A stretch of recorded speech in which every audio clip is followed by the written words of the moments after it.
no lugar que você se encontra nessa noite, eu queria que você fechasse os teus olhos.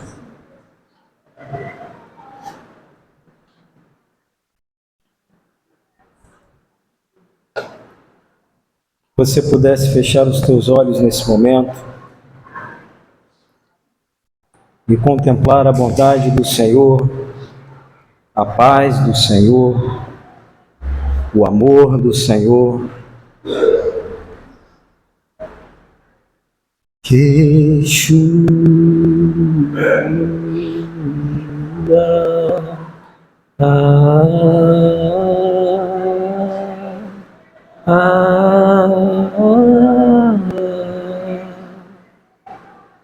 Yeshua,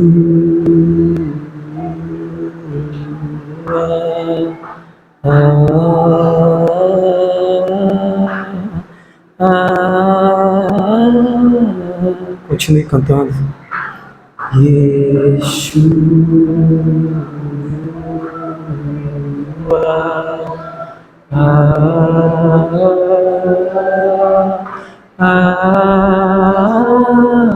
Yeshua, Yeshua, Yeshua.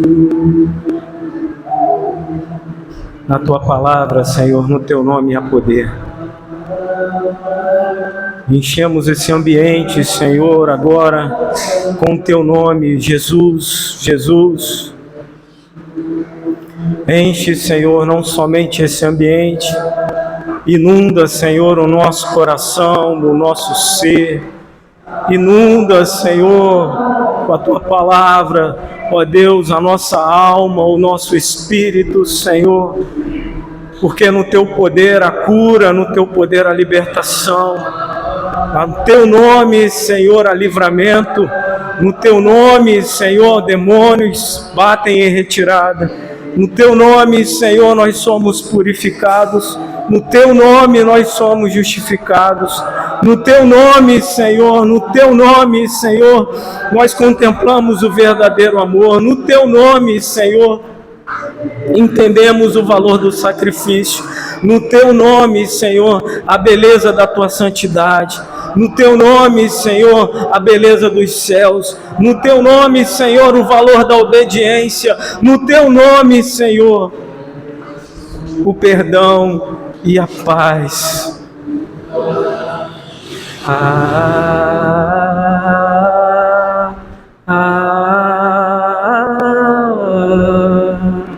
Senhor, esse culto é para ti, Senhor. Esse culto é para te adorar, é para realmente clamar. E declaramos sim, vem, Senhor, porque necessitamos de ti. Vem, Senhor, porque carecemos de ti. Vem, Senhor, porque anseiamos por ti, Senhor. E se te clamamos, vem, é porque de fato o teu Espírito em nós, Senhor, está longe, o teu Espírito em nós, Senhor, está, nós escondemos, nós apartamos, e por isso nós te clamamos, Senhor, vem, vem, Senhor, vem ao nosso encontro, Senhor, nós te pedimos, nós te suplicamos nessa noite, Pai, vem, Senhor, em nome de Jesus, em nome de Jesus, glórias a Deus, glórias a Deus. Eu queria, ou melhor, eu quero pedir a gentileza que você abra a palavra do Senhor em Provérbios, no capítulo 8. E nós vamos continuar lendo. Louvado seja Deus pela manifestação do seu poder, a manifestação da sua glória, da sua majestade. Em nome de Jesus, a sua graça, a sua infinita misericórdia, e por isso nós estamos aqui nessa noite. Provérbios, capítulo 8, a partir do primeiro verso. Amém? Provérbios, capítulo 8. Se você encontrou e puder ficar de pé, em reverência à palavra do Senhor, vamos orar juntos, vamos ler juntos, em nome de Jesus. Provérbios, capítulo 8, verso 1, diz assim: a sabedoria está clamando, O discernimento ergue a sua voz. Nos lugares altos, junto ao caminho, nos cruzamentos, ela se coloca. Ao lado das portas, à entrada da cidade, portas abertas, ela clama em alta voz. A vocês, homens, eu clamo. A todos, levanto a minha voz. Vocês, inexperientes, adquiram a prudência. E vocês, tolos, tenham bom senso. Ouçam, pois, tenho coisas importantes para dizer. Os meus lábios falarão o que é certo. A minha boca fala a verdade, pois a maldade causa repulsa aos meus lábios. Todas as minhas palavras são justas, nenhuma delas é distorcida ou perversa. Para os que têm discernimento, são todas claras e retas. Para os que têm conhecimento, prefiram a minha instrução do que a prata e o conhecimento do que o ouro, pois a sabedoria é mais preciosa do que os rubis. Nada do que vocês possam desejar comparar-se-á a ela. Eu, a sabedoria, moro na prudência e tenho o conhecimento que vem do bom senso. Teme ao Senhor. Temer o Senhor é odiar o mal. Odeie o orgulho e a arrogância, o mau comportamento e o falar perverso. Senhor, eis aí, estamos diante da Tua Santíssima Palavra, diante, Senhor, desses versos de sabedoria, inspirados, dirigidos, Senhor, por Ti, e por isso nós Te louvamos e Te agradecemos, pelo livre acesso à Tua Palavra, Senhor, pelo livre acesso a este lugar, por podermos juntos agora, Senhor, desfrutar da Tua Palavra, e Te pedimos, Senhor, que essa palavra de fato faça sentido aos nossos ouvidos, faça sentido ao nosso coração, Senhor, e tudo que for plantado em nossos corações, Senhor, possa crescer, possa germinar, possa multiplicar, ó Deus. Fala, Senhor, poderosamente aos nossos corações. Estamos ávidos a ouvir a Tua voz, Senhor. Proclama, Senhor, o Teu ruach. Proclama, Senhor, vida sobre nós. Proclama, Senhor, o Teu querer sobre nós. Senhor, proclama, Senhor, a Tua vontade, o Teu querer, ó Deus, os Teus desejos, os Teus planos para nós, Pai, em nome de Jesus, amém e amém. A igreja fica à vontade.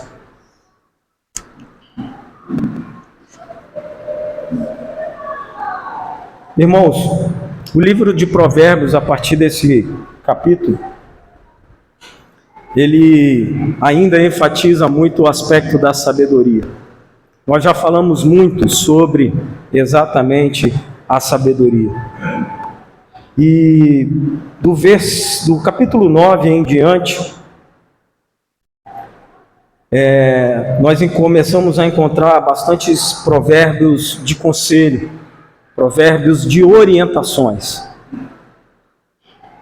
Mas algo sempre me chama a atenção quando eu leio o livro de Provérbios, porque como um homem com tanta sabedoria, como um homem com tanta inspiração de Deus, nós já mencionamos aqui que não foi somente Salomão que transcreveu alguns desses versos, outros compositores também transcreveram, mas o que levou a Salomão tanto se afastar de Deus, um homem tomado de tanta sabedoria, um homem que aconselhava que o maior valor era temer a Deus, um homem que em sua consciência ele tinha isso firmado, ele tinha isso estabelecido, ele tinha isso construído, ele tinha isso alicerçado. Nós estamos apenas no capítulo 8, irmãos, e toda vez que nós mencionamos o livro de Provérbios, nós escutamos a mesma orientação, nós encontramos as mesmas palavras de sabedoria. Teme ao Senhor, odeia o mal, valoriza ao Senhor, entrega o teu caminho ao Senhor. E quando nós vamos na história de Salomão, nós nos deparamos com aquela realidade, onde ele termina a sua trajetória, a tua história, não somente envolvido com 1000 mulheres, mas de fato com uma vida conturbada, com uma vida complicada, com uma vida desorganizada. E eu não sei se você já parou para analisar isso, porque, irmãos, toda vez que a Bíblia menciona sobre a sabedoria, nada mais, nada menos do que ela está falando sobre, irmãos, nós termos prudência, sobre nós termos equilíbrio, sobre nós termos sensatez. A sabedoria, o princípio da sabedoria está ligado a essas 3 atitudes: equilíbrio, prudência, sensatez. Mas há algo na palavra do Senhor que parece um contratempo. Há algo na palavra do Senhor que parece exatamente na contramão, e eu louvo a Deus pela palavra que a irmã Marina abriu o culto hoje.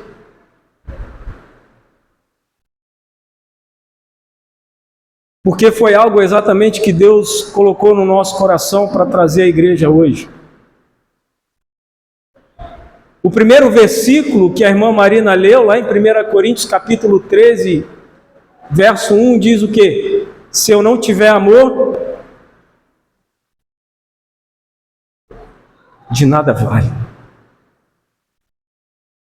Se eu não tiver amor, de nada vale. Se eu não tiver amor, irmãos, tudo que fazemos perde o sentido.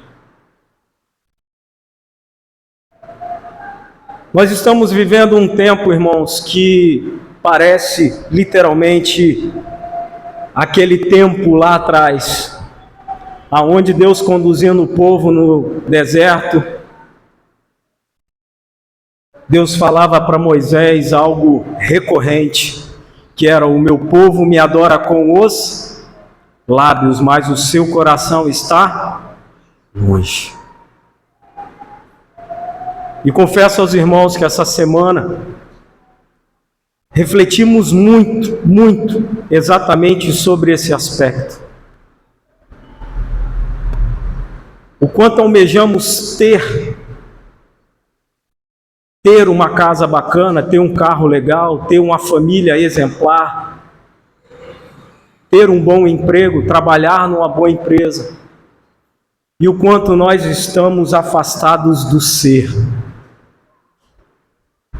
Eu quero ter bons filhos, mas eu não me preocupo em ser um bom pai. Eu quero ter um excelente emprego, mas eu não me preocupo em me profissionalizar, em me capacitar para ter um bom emprego. Eu me preocupo, eu desejo, eu queria ter uma excelente casa, mas em nenhum momento eu fiz um planejamento financeiro. Eu queria ter um carro, mas eu não tenho nem carteira. E muitas das vezes, irmãos, a gente está mais preocupado com o ter do que com o ser. E isso nada mais reflete, irmãos, do que a nossa falta de consciência do que é amar. Porque às vezes, irmãos, nós queremos a Cristo,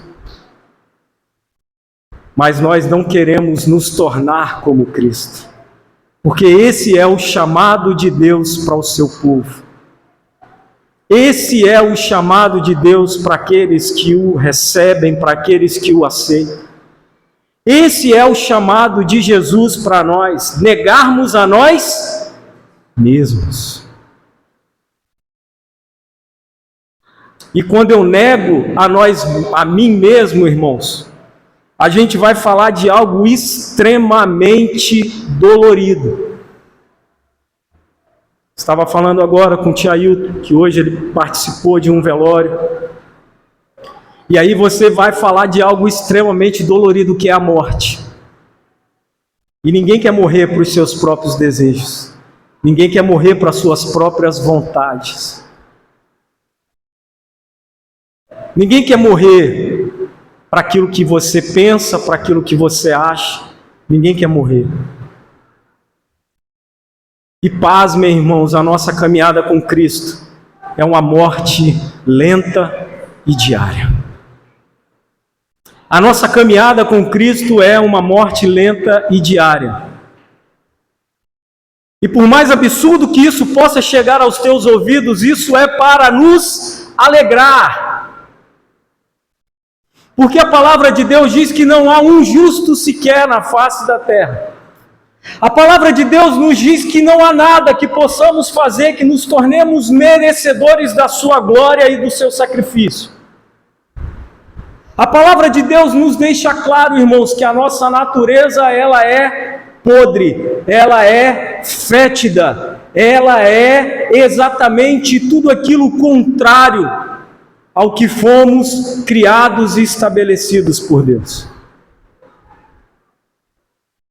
E por isso a nossa morte lenta e diária para as coisas desse mundo, a nossa morte lenta e diária para as coisas dessa terra, a nossa morte lenta e diária para o nosso ego, para a nossa vontade, ela tem que ser celebrada.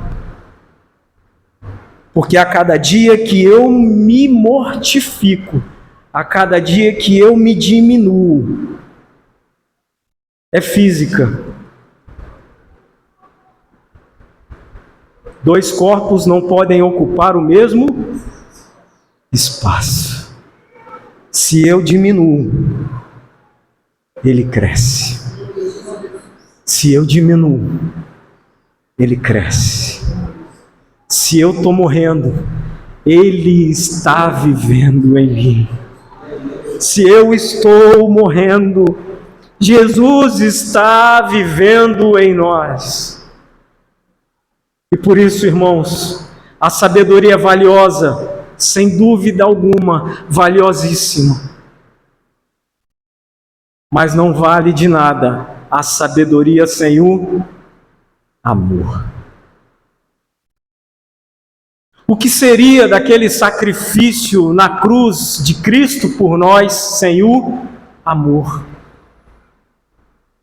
Paulo vai dizer em 1 Coríntios que se não tiver amor é como um símbolo ressoando. Irmãos, e essa figura ilustrativa, será que não somos eu e você andando na terra? Um símbolo ressoando até o nome de Cristo, um símbolo ressoando até a maravilha de Cristo, mas nós somos somente um símbolo ressoando, nos falta vida, nos falta o amor, nos falta sermos vivificados por esse amor. Afinal de contas, a morte de Cristo, para nós, quem sabe, ainda é uma história. Nós até cremos que Ele morreu, nós até cremos que Ele ressuscitou, nós até cremos na Sua volta, mas estamos, irmãos, mortos espiritualmente. E não é, irmãos, a morte do eu, mas é a morte do sentido. Eu não tenho mais vontade, eu não tenho mais prazer. Quantos estão aqui na igreja, irmãos? Eu sou o primeiro a me apontar, tá? Não tem problema. Quantos não estamos aqui e estamos pensando em, quantos de nós não estamos aqui agora e pensando assim, eu não tenho mais prazer nessa vida de crente. Essa vida de crente para mim, vou na igreja, volto, da segunda-feira, faço minhas coisas, da terça-feira, faço minhas coisas, da quarta-feira, continuo fazendo as minhas coisas. Aí quando tem um culto, eu vou, quando eu acho que eu estou legal, eu vou. Quando dá para ir, eu vou. Quando eu tiver condições, eu vou. E às vezes, irmãos, nós não entendemos nada. A gente às vezes aponta a religiosidade do irmão e não reconhece a nossa própria religiosidade. Porque, irmãos, a gente tem colocado outras coisas no lugar de Cristo. E não há uma definição maior de Cristo. Não há uma definição melhor de Cristo do que a irmã Marina leu hoje, no início do culto. Por isso, nessa noite, eu peço a gentileza que você abra lá nesses versos que já foram lidos.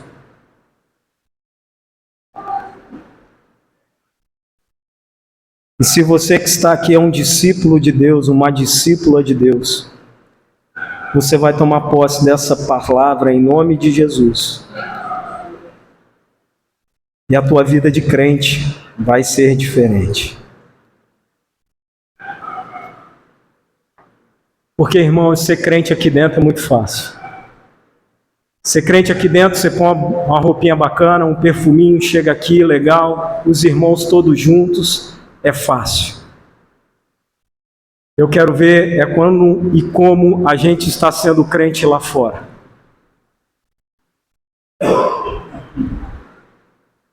É como a gente está sendo crente lá fora. É como está a nossa vida lá fora. É como está a nossa casa. É como está o nosso espírito.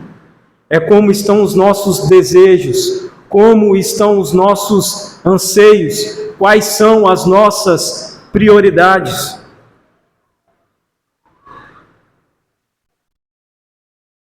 Porque é inevitável, irmãos, nós não sermos confrontados com essa realidade.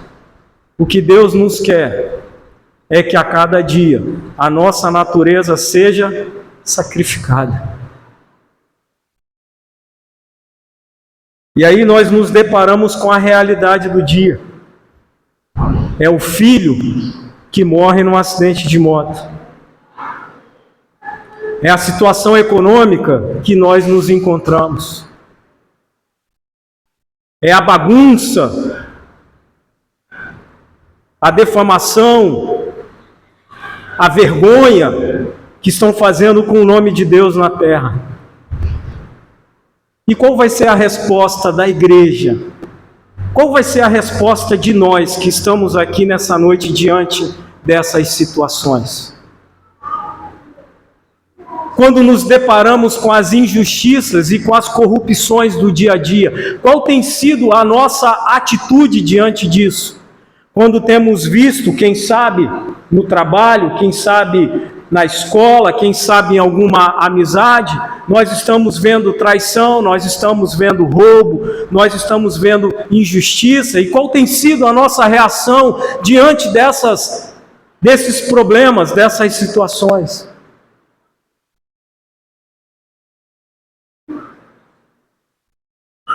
E Jesus é tão poderoso, irmãos, que Ele coloca o amor dele em atitude.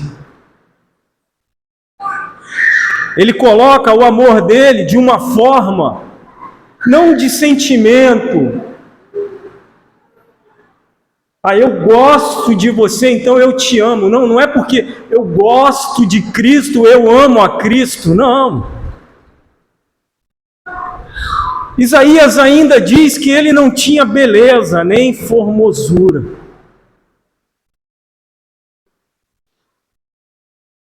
Mas eu amo a Cristo, irmãos, quando eu me torno parecido com Cristo.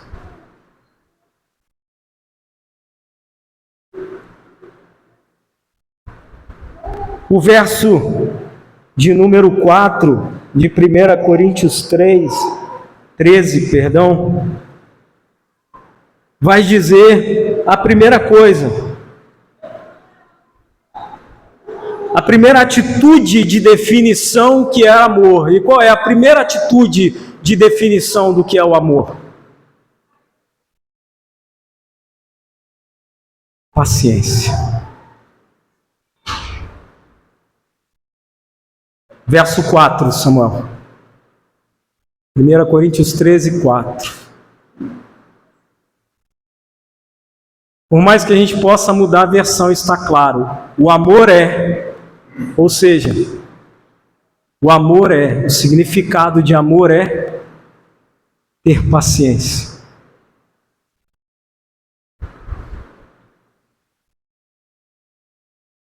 E percebam, irmãos, como a paciência, ela está ligada à sabedoria.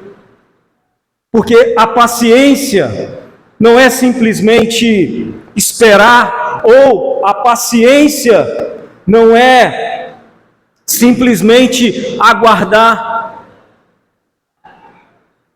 A paciência, ela é suportar algo sem perder a calma, sem perder o equilíbrio, sem perder a sensatez. A paciência, ela nos coloca numa posição, irmãos, que muitos pensam que é de defensiva, mas a paciência, ela nos coloca numa posição exatamente equilibrada, aonde você consegue enxergar e vislumbrar tudo o que está acontecendo em sua volta. Já viu alguém tentando resolver algo de cabeça quente? O que acontece? Só piora. Você já viu alguém tentando resolver algo no impulso? O que acontece? Põe a roupa dentro da mala, sai de casa, dá 3 dias. Deixa eu voltar. Foi uma atitude de raiva. Foi uma atitude impensada. Deixa eu voltar. A paciência, irmãos, percebam como a sabedoria, ela intrinsecamente está ligada, irmãos, àquilo que a Bíblia nos diz que é o amor. Não é o que a Globo diz o que é o amor. Não é o que o coach diz o que é o amor, mas é o que a Bíblia nos diz o que é o amor. O amor, irmãos, é ter paciência. Aí você vai olhar agora para o lado aí, a sua esposa, o seu marido, ou se não estiver aqui, você vai lembrar. E aí você fala assim, eu acho que eu não estou amando muito bem não. Ou você vai dizer assim, eu acho que eu estou amando.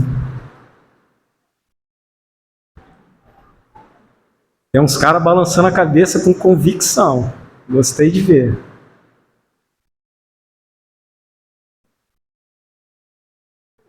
Irmãos, ter paciência. Ou seja, é uma atitude que ela é muito melhor do que, muitas das vezes, simplesmente aqueles que têm habilidade ou sabem fazer. A paciência, em nenhum momento, ela está ligada à amorosidade.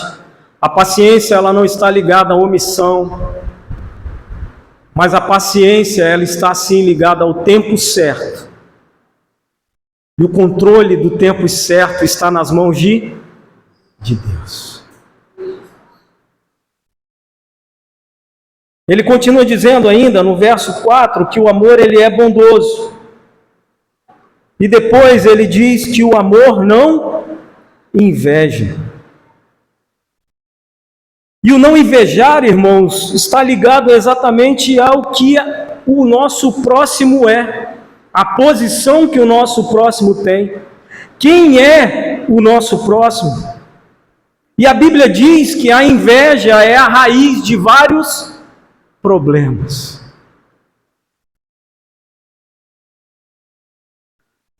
Poxa, meu vizinho trocou de carro esse ano e eu não troquei. Aí eu vou lá, faço um carnezão de 60 meses. para pôr um carro melhor na garagem do que o do meu vizinho. Meu orçamento está revirado, mas o meu vizinho trocou de carro, eu tenho que trocar de carro também, irmãos. Isso é inveja. Eu queria tanto ser como aquele pregador. Eu queria tanto ser como aquele pastor, né, pastor Giliardi? Eu queria tanto ser como aquele homem. E a gente esquece que Deus nos deu um chamado específico. E eu ando tão preocupado, irmãos, com o que os outros têm. Eu ando tão preocupado com o que os outros são, irmãos, e eu esqueço de quem eu sou. E do que Deus já colocou nas minhas mãos. Ele já me deu uma casa, Ele já me deu uma esposa, Ele já me deu os filhos, e eu esqueço do que Deus já colocou nas minhas mãos. Mas não, eu quero ser igual aquele cara, ou aquela missionária, aquela mulher. E eu esqueço de quem Deus do que Deus já fez em mim. E a inveja, irmãos, ela é muito perigosa, porque a inveja, ela tem uma raiz de insegurança nela muito grande. Exatamente por isso, porque você sempre vai desejar o que está no outro e deixa de valorizar o que está nas tuas mãos. E nós esquecemos de um princípio que Deus estabeleceu na palavra dele. E ele fala nas parábolas: fiel no pouco, e aí te colocarei no... A gente não suporta os processos de Deus. Eu quero ser CEO do Itaú, mas trabalhar no administrativo do banco tirando cópia eu não quero. Vivemos numa geração que aonde agora um problema no nosso país. Em alguns estados, por exemplo, irmãos, menos da metade da população não quer trabalhar. Porque o emprego que é dado, o salário é menor do que a pessoa ganha de benefício, então ela não quer trabalhar.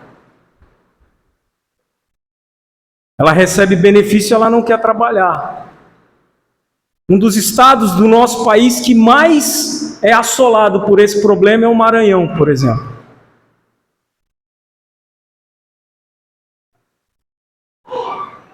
Para a turma da nossa juventude que está aqui hoje, se submetam ao processo, comecem de baixo.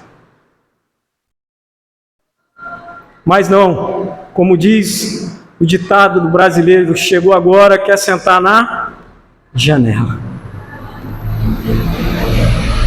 E quando nós olhamos, irmãos, para a história, ou quando nós olhamos para a vida de Cristo, é algo interessante, que Cristo, Ele não vem quebrando as regras do povo judeu, pelo contrário.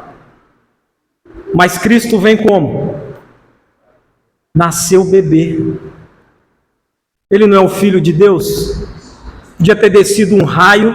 Jesus já com 30 anos podendo fazer a obra, não poderia ter sido isso? Mas não. Não, Deus não fez assim. Porque o nosso Deus não faz assim. O nosso Deus, irmãos, é um Deus de jornada. O nosso Deus, irmãos, é um Deus de experiência.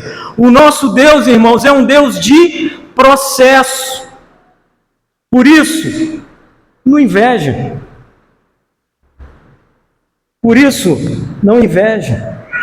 Não se vanglorie. Não tenha vaidade, opinião excessiva boa sobre si.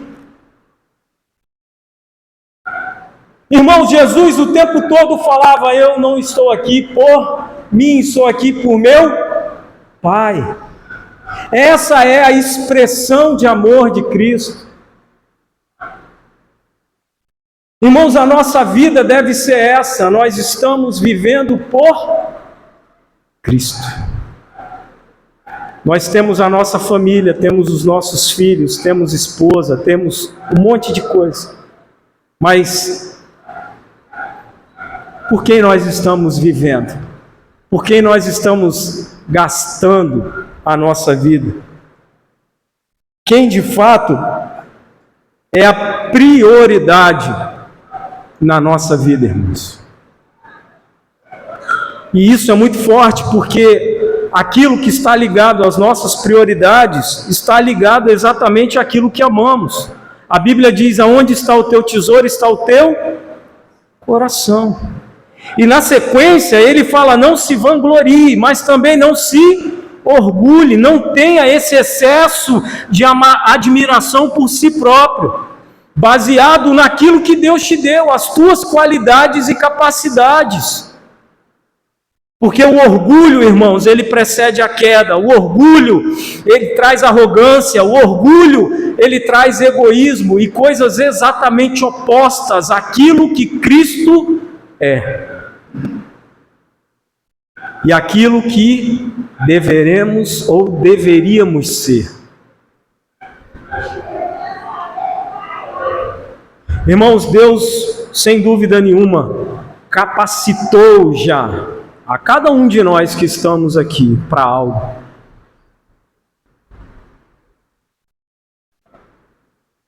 Acabamos muitas das vezes atribuindo a quem usa esse instrumento, seja para cantar, seja para falar, a ponto de acharmos que quem é pastor é quem prega.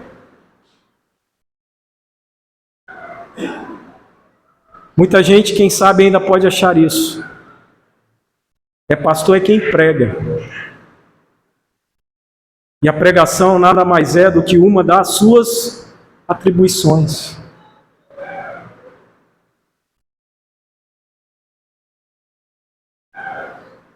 E o pastor, ele tem uma atribuição muito mais importante do que a pregação.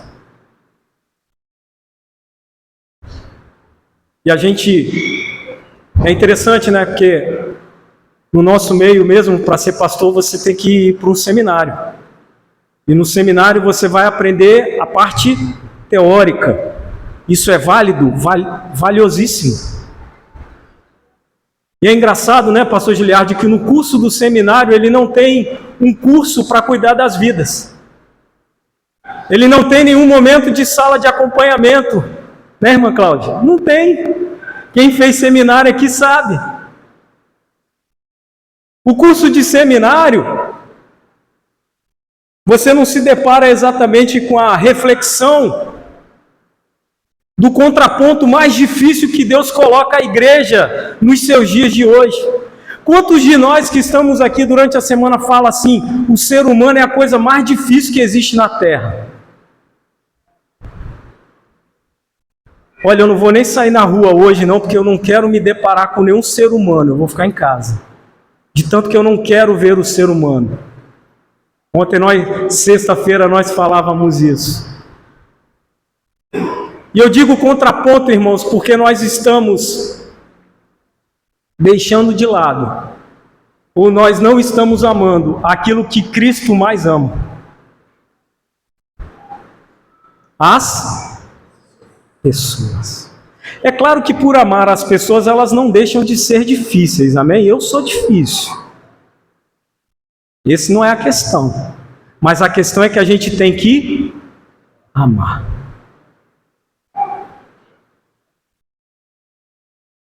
E isso é interessante, irmãos, porque aí podemos perceber como, às vezes, a gente fala assim: ah, mas isso não é orgulho, não.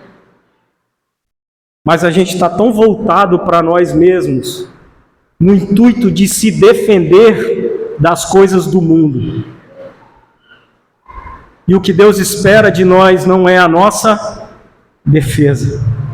O que Deus espera de nós, o que Deus fala conosco na sua palavra, não é que vivamos na defensiva, mas é que a gente faça o quê? Parta em frente. Que a igreja de Cristo siga em frente. confrontando os outros? Não precisa, irmãos. Pregando a palavra, que por si só vai confrontar quem quiser que seja. Irmãos, cuidado com as cavernas que eu e você temos passado. Cuidado, irmãos, com os tempos de isolamento que temos vivido. Cuidado, irmãos, para não confundirmos paciência exatamente com covardia. Porque às vezes, irmãos, nós estamos parados e achamos que estamos exatamente ali, não vou esperar Deus falar, e Deus já falou, irmãos. E você está assim, não, eu vou esperar Deus falar, porque aí você ainda não teve a coragem de fazer o que Deus já pediu para você fazer. Ontem eu conversava com um irmão querido que era exatamente isso. O chamado para a vida dele já foi confirmado há anos. Há anos. Mas será que o que nos falta é exatamente, não é paciência, mas é a coragem de ir adiante daquilo que Deus já nos chamou para fazer? E continua dizendo ainda no verso 16 que o amor ele não maltrata. Irmãos, e o não maltratar não é somente não ser grosseiro com as palavras, não ser grosseiro com as atitudes, mas o não maltratar, irmãos, reflete exatamente no oposto de fazer o bem. Tiago 4,17 vai dizer o seguinte, pensem nisso. Pois quem sabe que deve fazer o bem e não faz, comete pecado.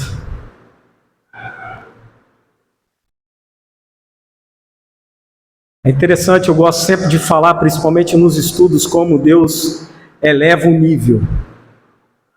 De repente, a gente está navegando nas águas da palavra de Deus e de repente Deus eleva o nível. Igual esse versículo. A gente acha que simplesmente por não fazer o mal, a gente já está, tranquilo. E de repente, não. Não é isso. Não é só não fazer o mal, mas é deixar de fazer o bem. Aí Deus eleva o nível. Eu não quero só que você não faça o mal, eu quero que você faça o bem. Porque, irmãos, automaticamente, em algum momento da nossa vida, nós iremos sempre estar fazendo o bem ou o mal. Falava isso com a Vanesca hoje. Meu amor, tenha certeza do seguinte, em todo momento, em qualquer tipo de relacionamento, em qualquer tipo de conversa, nós estaremos sempre ou destruindo ou edificando. Porque não existe meio termo, irmãos. Uma coisa que eu possa falar para você, ela ou vai destruir o nosso relacionamento de alguma forma, ou ela vai edificar o nosso relacionamento de alguma forma. Seja entre irmãos, seja entre marido e mulher, seja em qualquer âmbito, irmãos. Porque quando eu ajo sem amor, é mais fácil eu falar assim, já pensou, irmãos, já pensou? Se nós tivéssemos, se olhássemos para a igreja somente como uma organização, e o que uma organização faz? Meu irmão, você não está cumprindo o seu horário, você está demitido. Irmão, você não está produzindo para aquilo que você se propôs a produzir, você está demitido. O que Deus nos chama, irmãos, não é para demitir ninguém da nossa vida. Mas o que Deus nos chama, irmãos, a cada dia como igreja do Senhor na terra, é derramar amor sobre as vidas.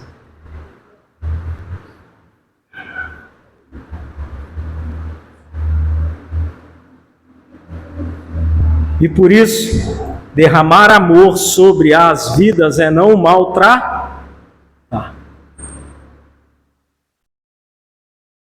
E não é só maltratar com a palavra, maltratar com as atitudes. Paulo também vai dizer que o amor, ele não procura os seus interesses. Ou seja, ele não prioriza a sua própria vontade. E nós temos o exemplo de Cristo claramente em relação a isso. E aí, irmãos, vem aquela célebre pergunta: mas se eu não cuidar de mim, quem é que vai cuidar? Se eu não me amar, quem é que vai me amar? Bem irônico mesmo, né?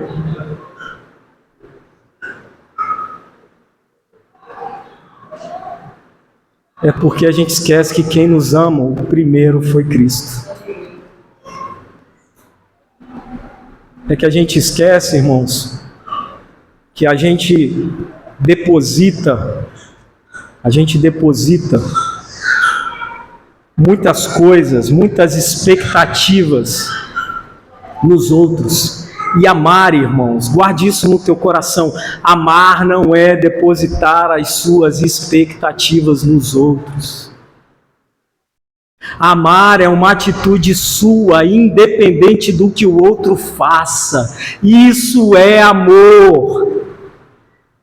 Isso é o amor bíblico que Deus nos mostra. Por isso, o amor, ele não procura os seus interesses. Não é uma relação como o mundo tem relação. Eu me relaciono contigo porque você tem algo a me favorecer. Marido, esposa que está aqui nessa noite, coloca isso na tua cabeça em nome de Jesus. E 50% dos seus problemas no casamento vão acabar. Não espere o seu cônjuge fazer algo para você amar. O amor tem que partir de você, de mim. Não espere o outro para amar. Imagina, irmãos, se Deus fizesse isso conosco. E aí você vai falar: poxa, mas e quando eu estiver precisando? E quando eu estiver necessitado? E quando eu estiver carente? E quando eu estiver querendo? Você vai buscar na fonte errada. Na maioria das vezes. Aí você vai para o filho, aí você vai para a mãe, você vai para o pai, você vai para um monte de lugar. E a fonte do crente é uma só. Qual é a fonte do crente? É Cristo. Quando eu estou carente, irmãos, eu não peço mais para a Vanessa. Vanessa, você tem que me dar atenção. Você tem que me dar, você é minha esposa, você tem que me dar atenção. Porque na maioria das vezes ela também está querendo atenção.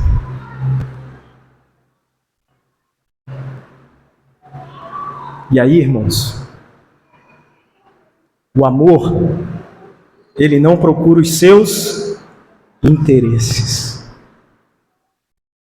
O amor, ele não se ira. A raiva, o sentimento de ódio, mágoa, rancor. Eu queria que você abrisse lá em Efésios 4, 31 e 32. Efésios 4, 31 a 32.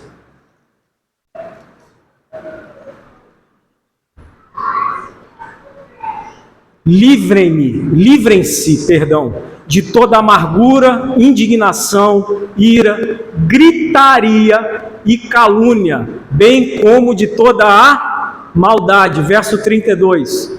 Sejam bondosos e compassivos uns para com os outros, perdoando-se mutuamente, como Deus os perdoou em Cristo.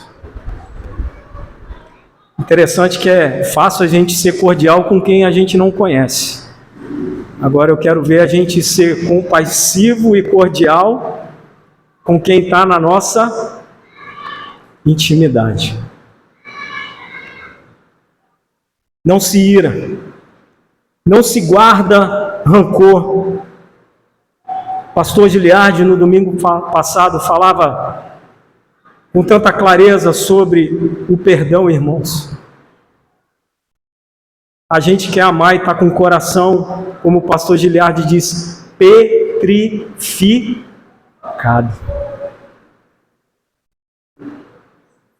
A gente quer amar, irmãos, e está trazendo um monte de história. A gente quer amar, irmãos, e está trazendo um monte de bagagem. A gente quer amar, irmãos, e está preso a um monte de coisa que nos acorrenta. E por isso, nessa noite, em nome de Jesus, se liberta disso. Se liberta de palavras contrárias à tua vida. Se liberta de coisas que disseram sobre você que não são de Deus. Se liberta disso em nome de Jesus. Porque o problema que nós estamos vivendo, seja no nosso casamento, seja na nossa vida profissional, espiritual, irmãos, não é sobre o que foi dito, mas é sobre o que estamos fazendo, irmãos. Porque eu quero ser um homem de Deus, você quer ser um homem e uma mulher de Deus diferente, então faça as coisas diferentes e se liberte do que foi dito no passado.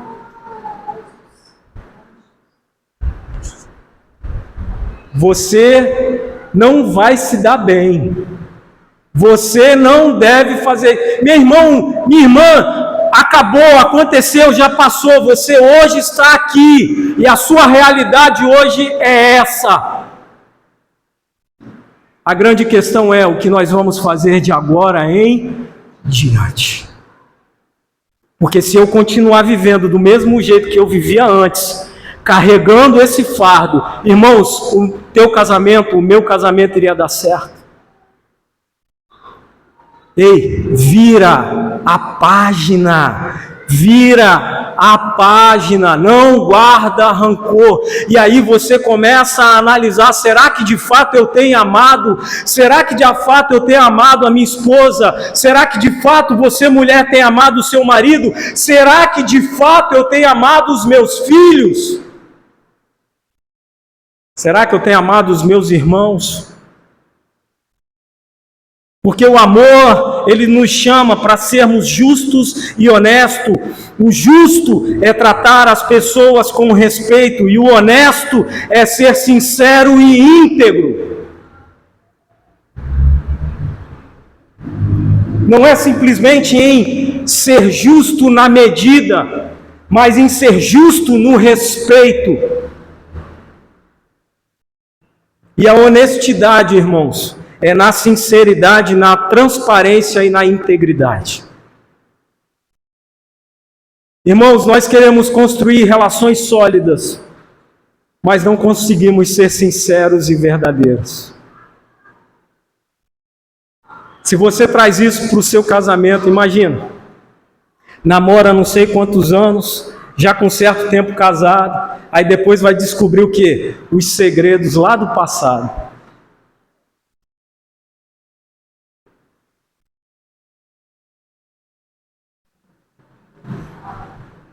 O resultado vai ser ruim. O resultado vai ser ruim. Sejamos, irmãos, justos e honestos. Quando nós somos justos e honestos com alguém, por mais duro que possa parecer, irmãos, é sinal de amor. E por último, que ele fala lá no verso 8,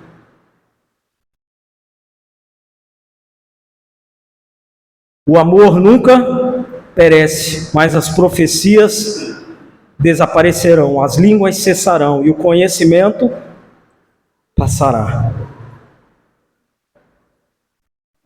O amor, irmãos, ele traz para nós algo que é muito necessário nesse tempo, que é a constância. O amor, ele nos torna resiliente. Porque aí passamos a entender que o amor é exatamente a capacidade de se recuperar, é a capacidade de se adaptar, e a capacidade de se permanecer firme diante da adversidade. A resiliência, irmãos, é o antídoto para as frustrações. Jesus diz que nós devemos dever algo a uns e aos outros. E o que é que nós devemos uns aos outros? O amor. É a única coisa que a gente deve uns aos outros, é o amor. Jesus nos chama hoje para um despertamento de onde realmente queremos chegar. Uma análise de quais valores e princípios têm regido a nossa caminhada. Se não estamos simplesmente fazendo o necessário, norteado somente por aquilo que achamos ou simplesmente por aquilo que dá para fazer. Mas Ele nos chama, irmãos, para uma vida de plenitude. Ele nos chama para uma vida, irmãos, abundante com Ele. Quando eu olho para esse texto, eu encontro nele a resposta de muitas dúvidas que você pode estar tendo nessa noite. Da sua inconstância, da nossa inconstância, da nossa infidelidade, da nossa falta de motivação, da nossa falta de vontade de servir a Deus, da nossa falta de vontade, de conseguir exatamente amar ao próximo. Quando eu olho para esses versos, irmãos, eu vejo a resposta de todas essas perguntas que podemos fazer.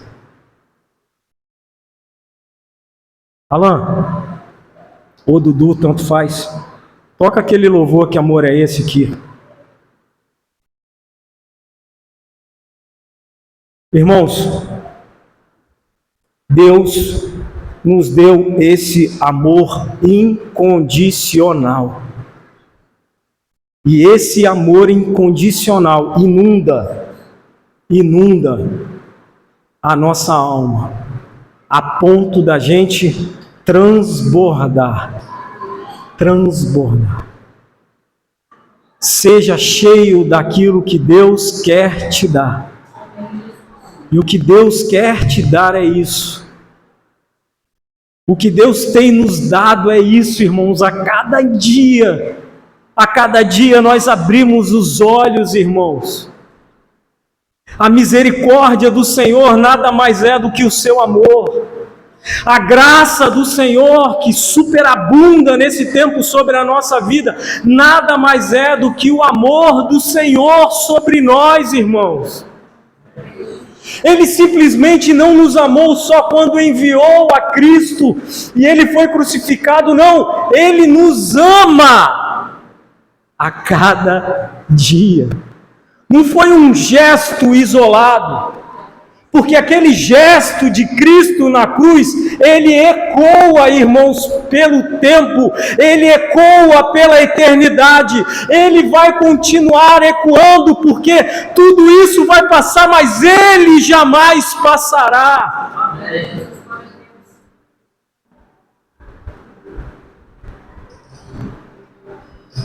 Irmãos, o nosso entendimento precisa de conceitos para serem firmados.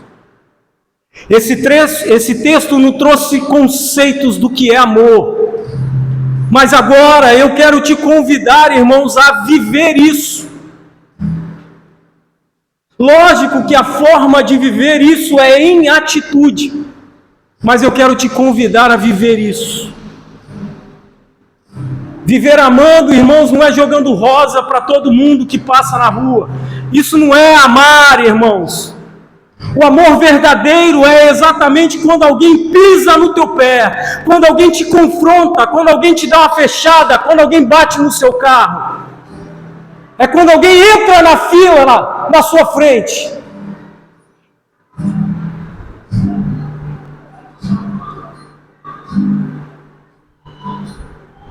É quando você vai fazer um procedimento e aquela pessoa falha com você.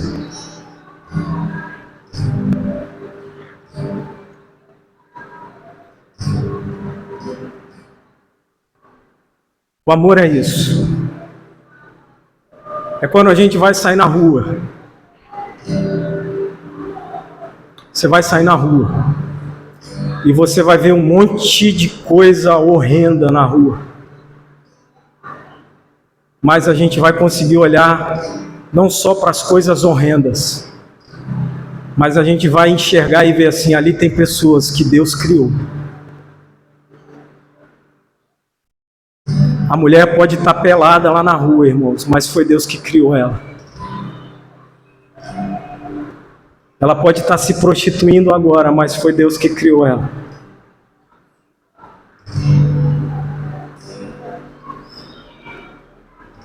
E o que a gente deve é o amor.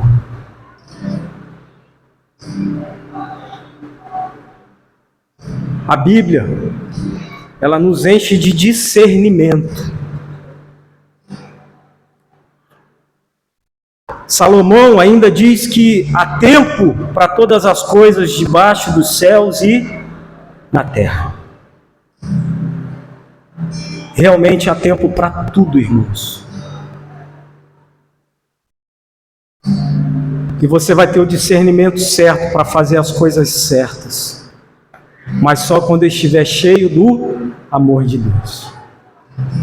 E para concluir, estar cheio do amor de Deus é estar cheio do Espírito Santo.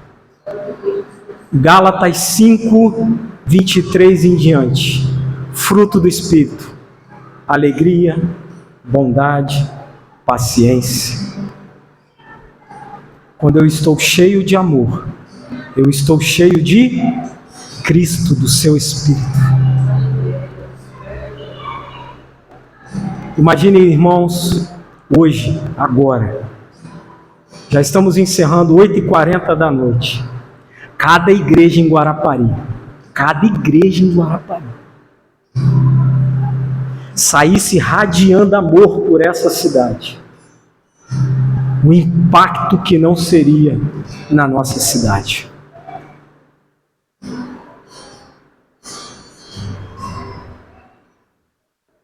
E quando eu digo sair, não é para a gente sair daqui para a praia e estar preocupado com o esquenta de carnaval que está rolando, não é isso não. Eu digo sair daqui, irmãos, no mínimo. A gente fala em sair, irmãos, eu acho uma coisa interessante, que a gente fala em sair e pensa logo sempre muitas das coisas, mas a maioria de nós, a gente vai sair, vai para casa, irmãos, e você começar a emanar esse amor aí em casa, irmãos, é com o teu marido, com a tua esposa, com os teus filhos, irmãos, proporcionar uma noite diferente na tua casa, irmãos.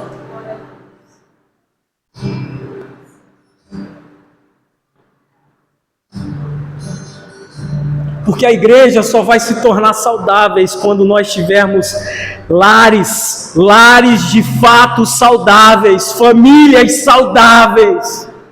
Não adianta a gente ficar pregando aqui igreja saudável se a nossa casa não está saudável. A gente cheio de amor, cheio de compaixão. Quem sabe casais que estão aqui nessa noite, não é hora de chegar em casa e ter aquela conversa difícil que você está protelando há anos. Vamos colocar tudo na mesa, meu amor. Eu vou te ouvir, você vai me ouvir. Quem sabe? Quem sabe não é hora de colocar as pedras no lugar. E essas pedras formarem um altar em adoração a Deus e deixar que elas se tornem obstáculos.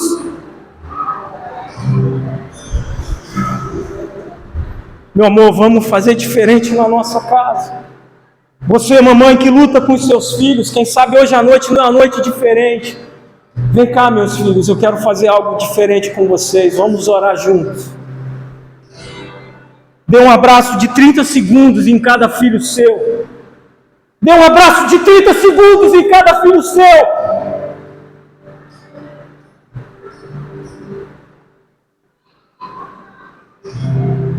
Passa a mão no cabelo dele. Eu lembro de quando você era bebezinho, você está desse tamanho. Passa a mão no rosto da sua esposa, camarada. A gente já passou por tanta coisa junto, meu amor. Tá difícil, tá complicado.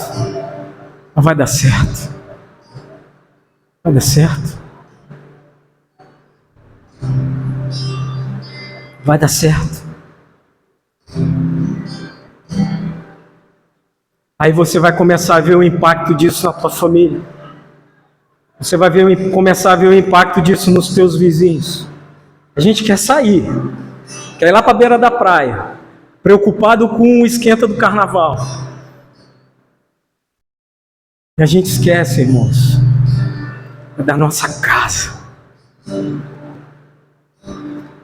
Tu me dás a paz que excede todo entendimento humano. E quando eu planejo, me mostro que é bem melhor o teu plano. Com misericórdia me cobres, derramando graça em mim. Eu desconheço um outro amor assim. E ao meu respeito, sei que só tens pensamentos de paz. Aleluia.